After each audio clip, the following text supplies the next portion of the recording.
Hello everyone, it's Kirti Sharma. Welcome to Raghuvansh Convent School.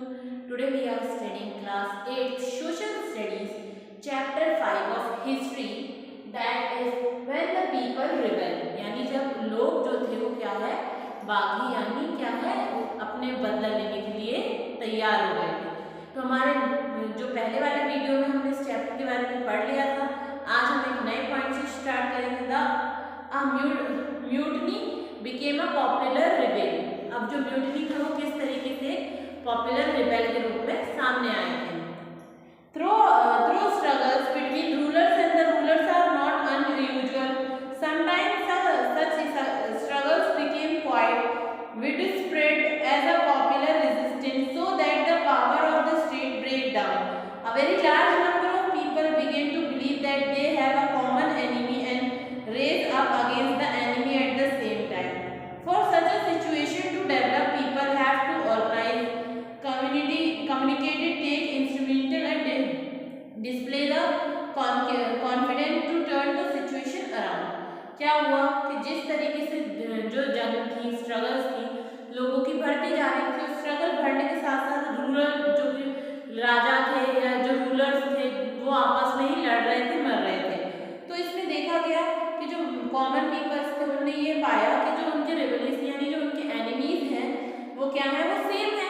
तो वो लोग क्या है, मिलकर काम करने लगे कि भाई तुम्हारा भी ये दुश्मन है, मेरा भी ये दुश्मन है, तो क्यों ना अपन दोनों ही मिलकर इसके खिलाफ षड्यंत्र रचे या इसके खिलाफ वॉर करें। तो जो रूलर्स और कॉमन पीपल्स थे वो आपस में ही एक जो एनिमीज थे उनके लिए लड़ना चालू हो गए थे। और ये जो सिचुएशन थी इसने लोगों को क्या एक दूसरे से कम्युनिकेट करना शुरू करवा दिया था और जो लोग थे वो अपने आप में कहीं ना कहीं डेवलप होने लगे थे। Such a situation developed in the north part of India in 1857. After the 100th year of conquer and administration, the English East India Company faced a massive revolution that started in May 1857 and thrusted the company's very presence in India. Sepoys mutinied in several places, began from Meerut, and a large number of people from different sections of society rose up in revolt. Some regard it as the biggest army resistance to colonialism in the 19th century anywhere in the world. अब क्या हुआ, ये जो situation थी ये धीरे धीरे बढ़ते बढ़ते नॉर्थ पार्ट में पहुंच गई और वहां पर जो था उस टाइम क्या 1857 चल रहा था। तो हजारों साल जीत के बाद भी हमारा जो शासन था वो किसके, ईस्ट इंडिया कंपनी के हाथ में था।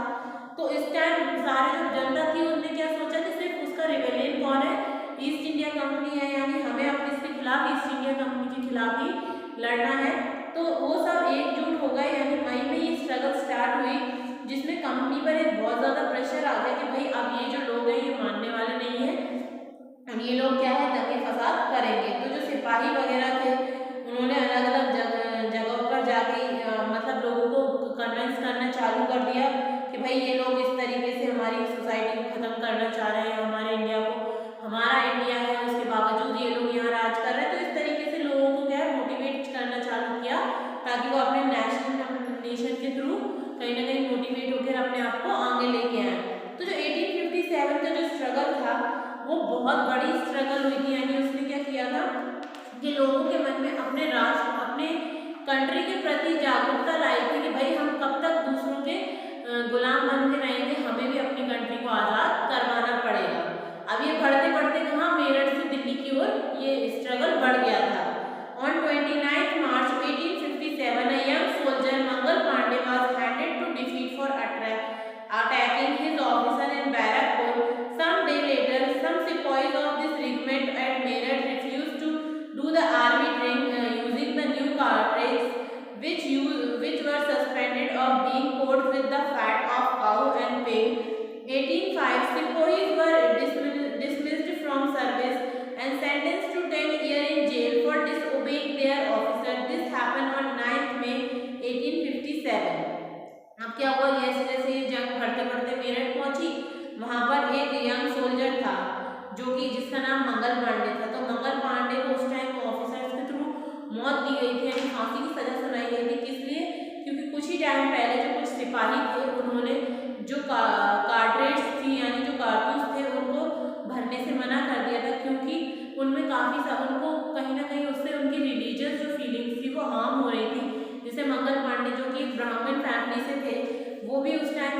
ईस्ट इंडिया कंपनी की जो आर्मी थी उसमें थे, तो उनसे बोला गया कि आप है ना ये जो कार्ट्रिज है इनको माउथ से ओपन करके और इसमें डालिए।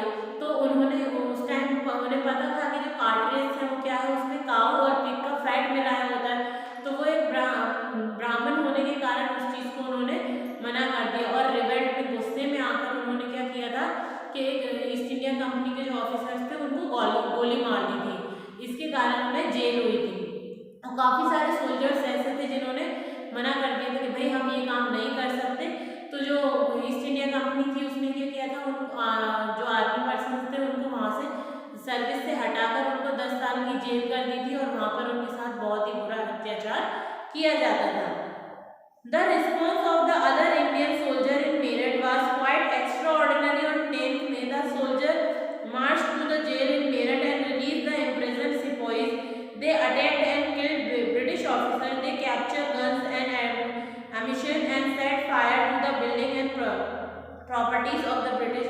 अब जब ये पता चला कि भाई एक इंडियन को इस तरीके से एक्सप्लॉइट किया जा रहा है उनको, तो जो मेरठ के और भी जो सोल्जर्स थे उन्होंने क्या है धावा बोल दिया, उन्होंने उठे और वो बहुत ही ज़्यादा अग्रेसिव मूड में होकर 10 मई को उन्होंने क्या किया कि मार्च निकाली, यानी सभी लोग इकट्ठे होकर जेल की तरफ गए और मार्च करते हुए उन्होंने जेल पर अटैक कर दिया और जितने भी सिपाही जो कि कैदी बनाए गए थे उन सबको वहाँ से रिहा करवा दिया। और वहाँ पर जो भी ब्रिटिशर्स थे उनके काफ़ी सारे ऑफिसर्स को मारा गया, उनकी जो गन वगैरह थी वो छीन ली गई। इस तरीके से काफ़ी ज़्यादा वहाँ पर ब्रिटिश जो थे उन्होंने उनके खिलाफ इंडियंस ने क्या था नारेबाजी की, तोड़फोड़ की और लड़ाइयाँ शुरू कर दी थी। British and declare war on the firangis, और वो क्या है ब्रिटिश की जो जंग थी उसको क्या है फिरंगी बोलने लगे थे। The soldier were determined to bring an end of their rule in the country, क्योंकि अब सोल्जर्स का सिर्फ एक ही मानना था कि किसी भी तरीके से ब्रिटिशर्स को हमारी कंट्री से बाहर जाना ही होगा। तो ये सब सोल्जर्स जो थे उस टाइम एक क्वेश्चन हुआ था, but who would rule the land instant, कि अब ये चले जाएंगे तो हमारी कंट्री पर कौन राज करेगा। The soldier has an answer to this question, the Mughal emperor Bahadur Shah Zafar, कि इस धरती पर यानी इनके जाने के बाद बहादुर शाह जफर जो है वो यहाँ पर राज करेंगे। The sipahis of Meerut rode at night of 10 May to reach Delhi in the early hour next morning as news of their arrival spread the regiment। अब भाई ये जो जंग थी वो यहीं पर रुकने वाली नहीं थी, जो लोग सिपाही जो थे वो मेरठ से होते हुए रात भर यानी मार्च करते हुए नेक्स्ट मॉर्निंग दूसरे दिन कहाँ दिल्ली पहुँचे।